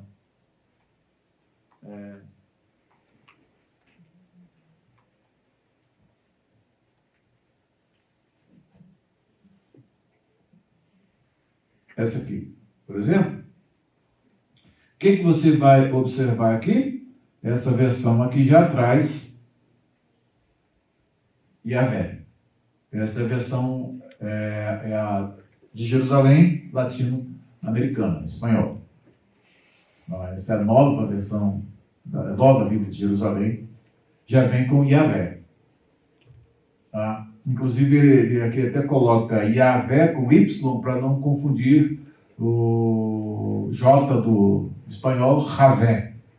Se for colocar dentro da estrutura fonética do espanhol, vai colocar como Javé. E para o português vem como Javé. Tá? Então isso é importante. Aí são mais de 6.800 vezes que ocorrem no Antigo Testamento. Todas elas, na versão que nós temos, foi mudado para Senhor. Inclusive ele bota aqui em versalete para poder mostrar que aqui o nome tetragrama está aqui. Seguindo a Septuaginta, que traduz regularmente como Senhor, na Septuaginta, Kyrios, e na Vulgata, Dominus, Dominus, que é Senhor. Tá? Então aí os autores do Novo Testamento usam Kyrios direto quando estão se referindo ao Yahvé do Antigo Testamento, tá? Por conta da tradução da Septuaginta. Ok? O que, obviamente, quem não tem esse conhecimento não vai saber por que está esse Senhor em letras aqui maiúsculas com esse versalete aqui, pelo fato de não ter o conhecimento, mas vocês têm. Vocês estão em PhDs, né? O que vocês aprendem aqui, gente, é o que os pastores têm observado nos debates que a gente tem feito, para de ser debate e vir uma sala de aula, é que eles dizem, olha, nós não temos isso nas nossas escolas dominicais não, viu? Vamos aproveitar o pastor Fabiano aí, porque nós não temos isso não, nem nos institutos deles, eles não têm isso. Não tem isso. Isso é o Senhor nos dando esta bênção. Vamos lá. Vamos estar pronto. Ok. Então, veja bem aqui, olha. Todo aquele que fazia oferta de prata ou de bronze por oferta ao Senhor, a trazia. E todo possuidor de madeira de acácia para toda a obra do serviço, a trazia. Transporte de madeira no sábado era possível? Então, a oferta pode ser de qualquer outro dia, com exceção do sábado. Deu para pegar bem, não? Isso é muito importante. E diz, todas as mulheres hábeis traziam o que por suas próprias mãos tinham fiado. Ora, envolve trabalho. Estofa azul, púrpura, carmesim e vinho fino. Ok? É importante... Versículo 26, e todas as mulheres cujo coração as moveu em habilidade, fiavam os pelos de cabra. Olha que tecelagem aqui importante. E diz aqui, todas as mulheres também com coração movido para o trabalho. Então, assim como eles deixaram o coração deles se mover para a construção do ídolo, em rivalidade a Yahvé, ao Senhor, agora todo o coração está voltado em gratidão pela nova oportunidade. Então agora é a nossa vez. Vamos fazer tudo para alegrar o coração do nosso Deus. E aí, então, todos aqui envolvidos nesse trabalho. Ok? Até aí tudo bem? Próxima pergunta. Está acabando, está acabando. Está acabando.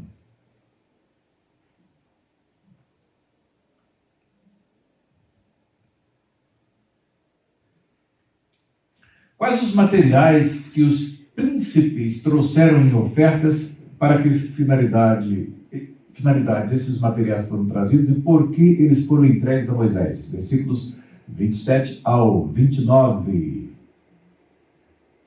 27 ao 29. Os príncipes, olha aqui, você já observa o quê? Dentro do povo de Israel tem uma hierarquia, tem uma divisão em classes de pessoas. Então, esses eram os mais abastados aqui dentro da comunidade. E eles traziam pedras de ônix e pedras de engaste para a estola sacerdotal, aí já é coisa mesmo de alto valor. E para o peitoral. E os aromatas, e o azeite para a iluminação, e para o óleo da unção, e para o incenso aromático. Observa bem que isso aqui é para a inauguração. Tá? Depois, lá na frente, nós vamos ver que todo o povo estava ordenado a trazer essas coisas. Então, que nesse momento, essas coisas mais caras aqui ficaram com os príncipes. Os filhos de Israel trouxeram oferta voluntária ao Senhor, a saber, todo homem e mulher, isso aqui é importante, todo homem e mulher, cujo coração os dispôs para trazer uma oferta para toda a obra que o Senhor tinha ordenado que se fizesse por intermédio de Moisés. Obra de Deus, feita por homens e mulheres, né? Ordenadas, qual o mediador? Moisés. Tá? Mas tem a obra aqui, é obra de Deus, e essa obra tem que ser feita. Olha o verbo fazer. Faça a obra. Tá? Então isso aqui é importante. E vamos agora já fechando o nosso estudo bíblico. A chamada de Bezalel e a Oliabe. Tá? Esses dois aqui foram os vocacionados. Observe bem que aqui é a nossa sétima pergunta.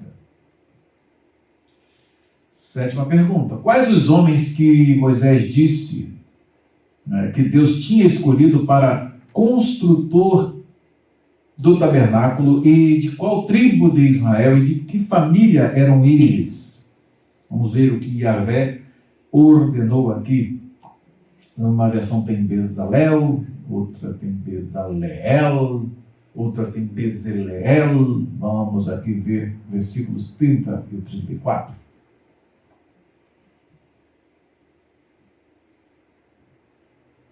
E deixar aqui aberto. Tem muita coisa aberta aqui. Fui pesquisando uma coisa, uma outra coisa, outra coisa, uma coisa, outra coisa. Versículo 30. Versículo 30.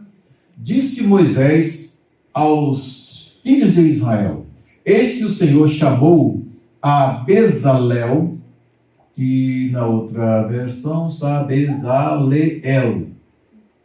E no hebraico? Filho de Uri, filho de Ur, da tribo de Judá, e o Espírito de Deus. Vamos ao nome aqui, vamos ao nome. Primeiro é o nome, depois o 34. Diz aqui: Bezalel, que era o filho de Uri, filho de Ur, da tribo de Judá. Esses homens foram chamados por quem? Por Deus. Tinha um trabalho específico para ser feito, uma coordenação, uma administração geral, que Deus incumbiu, chamou por nome duas pessoas e deu a elas a capacidade para poder fazer. Você observa bem que homens e mulheres trabalharam em determinadas áreas, trouxeram o material, a matéria-prima, né, foram trazidas, mas depois, para pegar essa matéria-prima e transformar nas vestes sacerdotais, transformar nos utensílios do tabernáculo e o próprio tabernáculo, tinham dois homens que Deus separou, e esses homens eram Bezalel ou Bezaleel. Como é que fica melhor? Já viram aí? Na transposição da língua original para a língua receptora da tradução, o que deve acontecer? Há uma acomodação ao inventário fonético da língua receptora da tradução. Geralmente o tzadi, no hebraico aqui, o nome é aqui, por exemplo, Betzalel, porque ele fecha, ele pode ser considerado como fechando a sílaba. Então pode ser Betzalel. Mas na forma como eles fazem como ao meio da Revista Corrigida, por exemplo, coloca na transliteração, ele coloca esse Shevá como sendo um Shevá sonoro. Como ele está fechando sílaba, vamos aqui a prosódia, ele pode ser um Shevá mudo. Aqui ele é um Shevá mudo. Então fica Betzalel,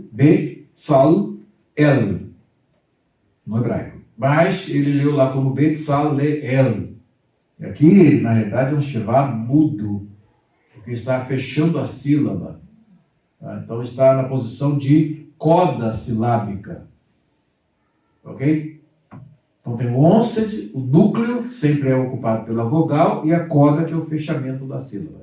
Então vem o C, que está na posição de ataque, onset. O núcleo é a vogal, tá? É a vogal aqui, A, é a vogal breve. E depois no fechamento o Lamed, que é o som então Betzal, aqui Tzal, então é a sílaba conforme está aqui no original hebraico. Então é feita essa transposição, só para vocês aprenderem um pouquinho de fonética, de fonologia aí da língua hebraica, tá? Tudo aqui. Ok, o importante aqui é o seguinte, versículo 34, o outro homem também lhe dispôs o coração para ensinar a outrem, a ele e a Oliabe, filho de Aizamac, da tribo de Dan. Da tribo de Dan. Então esses são os dois homens que são escolhidos a dedo por Deus para executar o trabalho da construção do tabernáculo. Tá? É o Aholiabe e o Bezalel. Então, por isso que fica Bezalel. Por isso que ficou Bezalel aqui na revista aí atualizada. Bezalel. 3 sílabas. Ok. A próxima pergunta. Que é a última estômago dando glória aí, né? De que o Espírito de Deus encheu aqueles homens para fazerem a obra? O que eles ainda fizeram que foi para o bem do acabamento daquela obra? Aí, versículos 31 ao 35, eles vão nos dar a descrição do que ocorreu. Então aqui, a chamada pelo nome para construir o tabernáculo é de 2 pessoas especiais. Tá? O trabalho geral para a preparação do material envolveu toda a congregação. Interessante desse ponto aqui é que Moisés não é referido aqui como Raham, como sábio, e muito menos está envolvido na construção do tabernáculo. Ele só está na coordenação. Trabalho de recolher a oferta, o trabalho de administrar, aí ele passa tudo para esses homens e confia que eles vão fazer o trabalho do Senhor. Isso é administração, né? Administração. Porque a gente percebe claramente os recursos materiais e recursos humanos. E a delegação de poderes. Então, ou seja, tem até que o Diácono Marcos estudou administração, ele sabe muito bem. Ou seja, que na teoria da administração... É o que eu mais sabe aqui. Não, é administrador. É por isso que eu trouxe ele à tona. Porque os recursos materiais, por si só, eles não se revertem em obras, mas precisam dos recursos humanos. Agora, considerando que esse recurso humano, uma vez que ele não possui, o ideal é que tenha uma capacidade, uma vez que não as tenha, mas aquele que o tem, ele faça com que haja a disseminação do conhecimento, exatamente o que Moisés faz. Ou seja, ele é o responsável intermediário, mas o Senhor vai colocando 2 especificamente para poder trabalhar que esse conhecimento seja compartilhado, né? E aí o trabalho seja feito. Ok. Quais são os 4 pilares da administração? Primeiro, segundo, terceiro e quarto, lembra disso? O último deles é o controle, né? Tendo na obra do Chiavenato e na obra que eu tenho aqui de administração de empresas, é muito importante. Toda administração tem que envolver isso, não tem como fugir. Vocês não lembram não que eu falei para vocês aí tantas vezes? Salvando que a escolha não foi de Moisés. Sobre quem falou que foi? Dos 2 meninos. Não, mas ninguém falou isso aqui. Não, sim. Você está ressaltando. Sim, ressaltando. Não foi um mérito humano. O Senhor encheu eles de sabedoria. E eles, para desenvolver o trabalho. Exato. É o que nós estamos dizendo. Eu estou aqui só falando da questão do Moisés, né? Foram escolhidos pelo nome. O Senhor chamou pelo nome. Por que o Senhor chamou pelo nome? Porque o Senhor tinha uma obra para fazer com eles que não era com Moisés. Esse trabalho aí não era para Moisés. Moisés ficou como administrador apenas. Isso é muito importante, nós estamos só frisando isso. É a humildade de Moisés. Né? Sim. Humildade, ou seja, de delegar, vai lá, faz... É diferente da construção do templo por Salomão. Salomão esteve envolvido, né, ativamente na construção. Ele era um Ish Raham, tinha sabedoria, né? Então é importante. Lembraram aí dos 4 pilares da administração?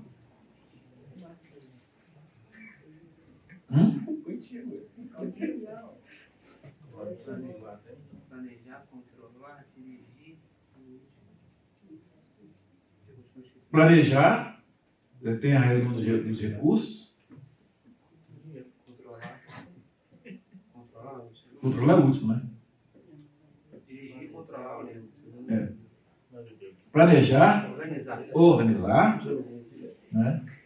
Dirigir e controlar. Porque isso aí é importante, a administração é isso. Então, aqueles estão na fase do planejamento estratégico para poder começar a fazer o trabalho. Tudo reunido.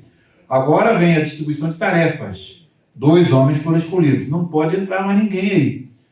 Tá? E a próxima lição que nós vamos ver é que quando os recursos são suficientes, o que Moisés faz? Tragam mais, tragam mais, tragam mais. Tem igual alguns líderes aí que fazem campanha e nunca que param de pedir e pede, né, Catiúcia? Né? Pede, e vamos mais. Não, Moisés não chegou, para. Não, já tem o suficiente aqui. Ele é um administrador. Porque está administrando recursos de Deus. Isso aqui que é o mais importante. E coisa de Deus tem que ser tratada com muito zelo e com muito cuidado. Então você vê que tudo isso Moisés tem que começar. Ele é um grande administrador. E isso é importante demais para o empenho dessas pessoas na obra de Deus. Porque geralmente um líder que você manda, vamos fazer uma coisa, aí ele vai e faz outra. Vamos fazer uma campanha para uma coisa, ele vai e faz outra. Não acontece, não. Hein? Não acontece. Não acontece, não. Tem muito por aí. Por aí, né? Graças a Deus. Aqui não. Aqui é transparência, né? Portal transparência. É muito importante isso. Mas é muito importante a gente aprender isso aqui, com a palavra de Deus. O apóstolo Paulo fala disso de modo claro. Eu não vou nem entrar no apóstolo Paulo agora de dia, porque senão você não almoça. Vamos lá, então. E o Espírito de Deus o encheu de habilidade, olha as qualidades, inteligência e conhecimento, em todo artifício. O que significa isso? Habilidade, inteligência e conhecimento. Com 3 palavras aqui. Elas podem ser sinônimas e, ao mesmo tempo, elas vão aqui, né, indicar o quê?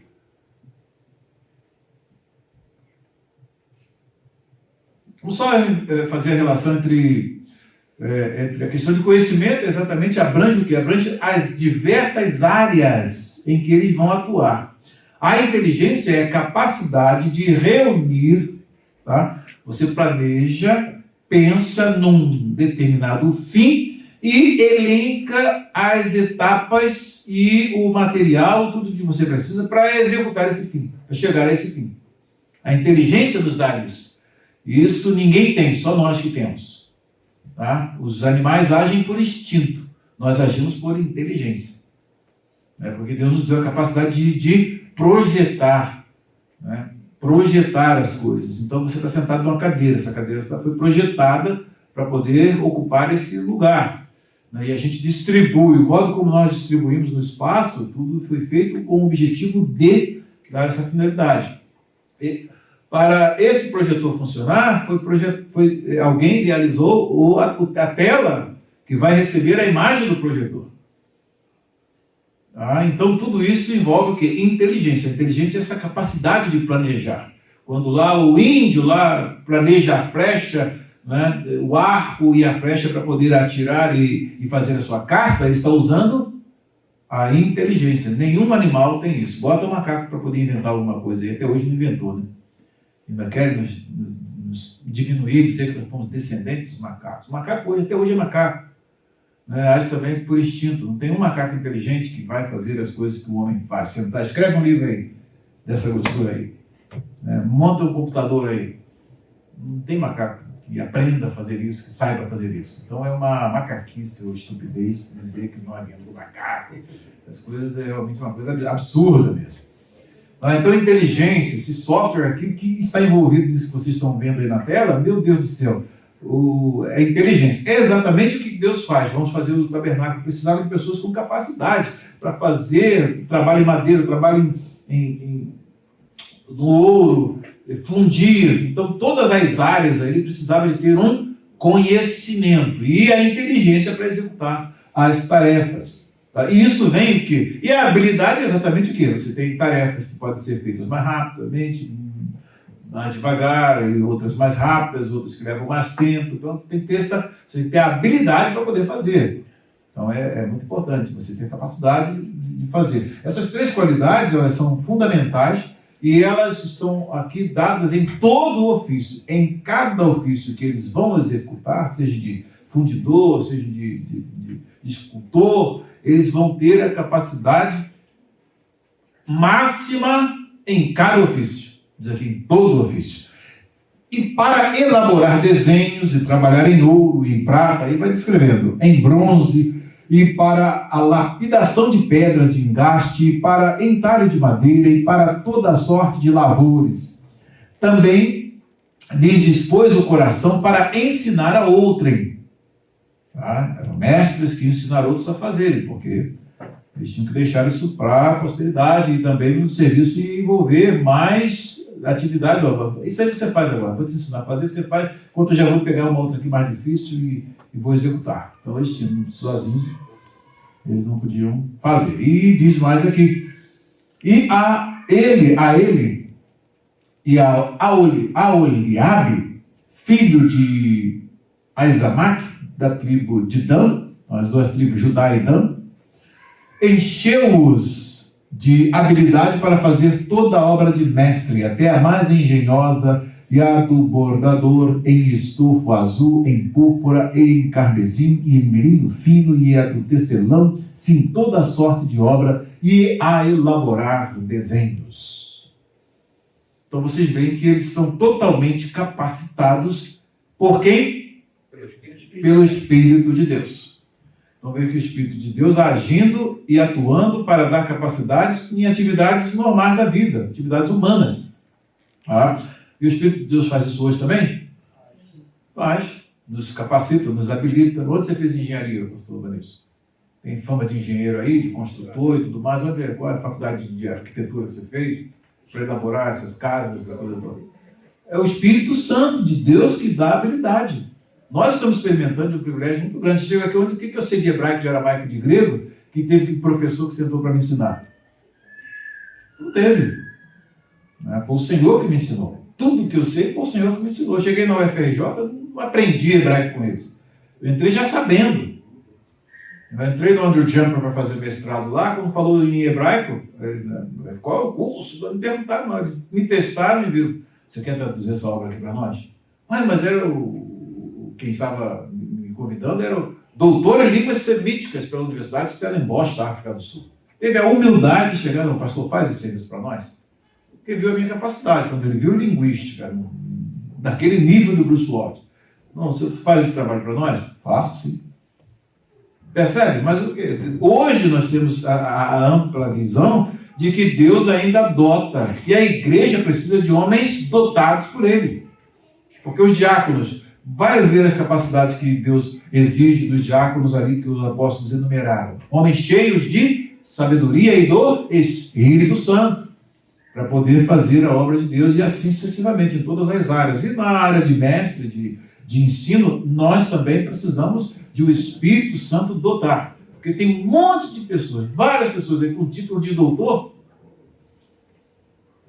que, sinceramente, não dá para acreditar. Mas ele tem um título de doutor, porque passou pelos meios acadêmicos e foi lá e se formou em doutor, e aí o sujeito é doutor. Mas você vai fazer uma pesquisa, vai fazer uma avaliação, não é?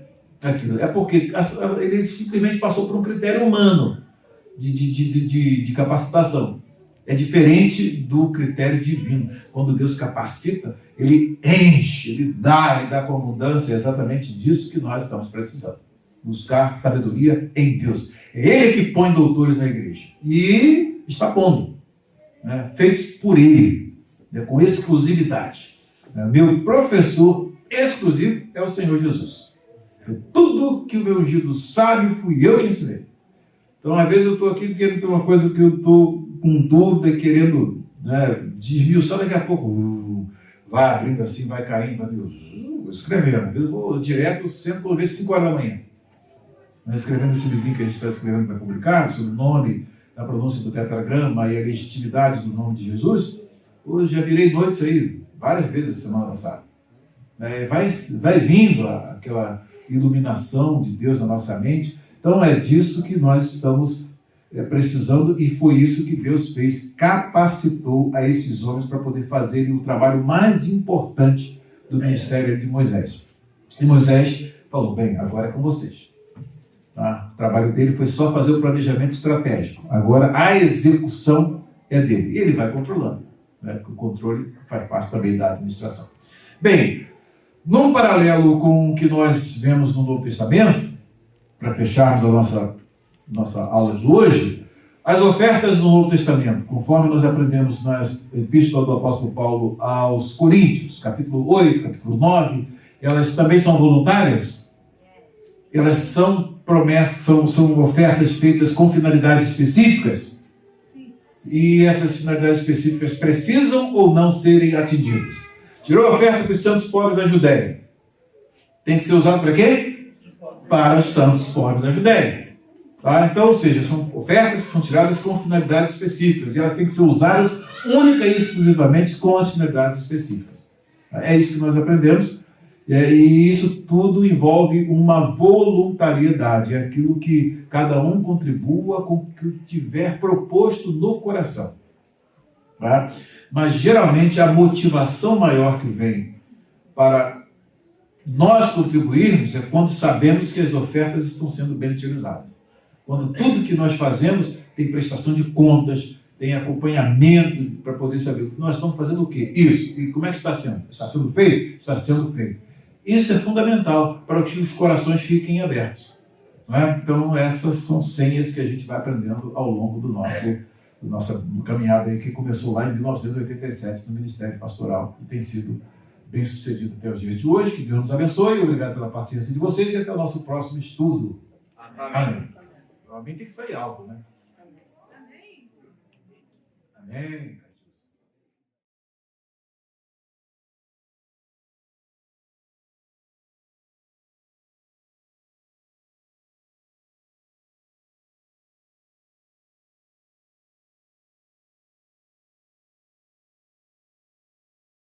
שמות, פרק ל"ה.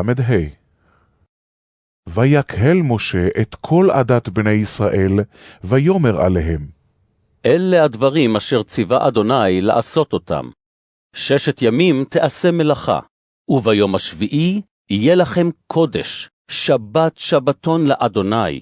כל העושה בו מלאכה יומת. לא תבערו אש בכל מושבותיכם ביום השבת. ויאמר משה אל כל עדת בני ישראל לאמור. זה הדבר אשר ציווה אדוני לאמור. קחו מאיתכם תרומה לאדוני, כל נדיב ליבו. יביאיה את תרומת אדוני, זהב וכסף ונחושת, ותכלת וארגמן, ותולעת שני, 6 ועזים, ואורות אילים מאדמים, ואורות תחשים, ועצי שיטים, ושמן למאור, ובשמים לשמן המשחה, ולקטור את הסמים, ואבני שוהם, ואבני מילואים, לאפוד ולחושן. וכל חכם לב בכם, יבואו ויעשו את כל אשר ציווה אדוני. את המשכן, את אוהלו ואת מכסהו, את קרסיו ואת קרשיו, את בריחיו, את עמודיו ואת אדניו, את הארון ואת בדיו, את הכפורת ואת פרוכת המסך, את השולחן ואת בדיו, ואת כל כליו, ואת לחם הפנים, ואת מנורת המאור ואת כליה, ואת נרותיה ואת שמן המאור, ואת מזבח הקטורת ואת בדיו, ואת שמן המשחה ואת קטורת הסמים, ואת מסך הפתח לפתח המשכן, את מזבח העולה ואת מחבר הנחושת אשר לו, את בדיו ואת כל כליו, את הכיור ואת קנו, את כלאי החצר, את עמודיו ואת אדניה, ואת מסך שער החצר, את יתדות המשכן, ואת יתדות החצר, ואת מיתריהם, את בגדי השרד לשרת בקודש, את בגדי הקודש לאהרון הכהן, ואת בגדי בניו לכהן, ויצאו כל עדת בני ישראל מלפני משה. ויבואו כל איש אשר נשאו ליבו, וכל אשר נדבה רוחו אותו, הביאו את תרומת אדוני למלאכת אוהל מועד, ולכל עבודתו ולבגדי הקודש. ויבואו האנשים על הנשים, כל נדיב לב, הביאו כח ונזם, וטבעת וחומז, כל כלי זהב, וכל איש אשר הניף תנופת זהב לאדוני. וכל איש אשר נמצא איתו תכלת וארגמן, ותולעת שני, ושש ועזים, ואורות אלים מועדמים, ואורות תחשים, הביאו. כל מרים תרומת כסף ונחושת, הביאו את תרומת אדוני. וכל אשר נמצא איתו עצי שיטים לכל מלאכת העבודה, הביאו. וכל אישה חכמת לב בידיה תבו, ויביאו מטווה את התכלת ואת הארגמן, את תולעת השני ואת השש. וכל הנשים אשר נשא ליבן אותנה בחוכמה, תבו את העזים. והנשיאים הביאו את אבני השוהם, ואת אבני המילואים לאפוד ולחושן, ואת הבוסם ואת השמן, למאור ולשמן המשחה ולקטור את הסמים. כל איש ואישה אשר נדב ליבם אותם להביא לכל המלאכה אשר ציווה אדוני לעשות ביד משה, הביאו בני ישראל נדבה לאדוני. ויאמר משה אל בני ישראל, ראו, קרא אדוני בשם בצלאל בן אורי בן חור למטה יהודה, וימלא אותו רוח אלוהים, בחוכמה, בתבונה ובדעת, ובכל מלאכה. ולחשוב מחשבות, לעשות בזהב ובכסף ובנחושת, ובחרושת אבן למלות, ובחרושת עץ לעשות, בכל מלאכת מחשבת. ולהורות נתן בליבו, הוא ואוהליאב בן אחיסמך למטה דן. מילא אותם חוכמת לב, לעשות כל מלאכת חרש וחושב ורוקם בתכלת ובארגמן, בתולעת השני ובשש ואורג, עושי כל מלאכה וחושבי מחשבות.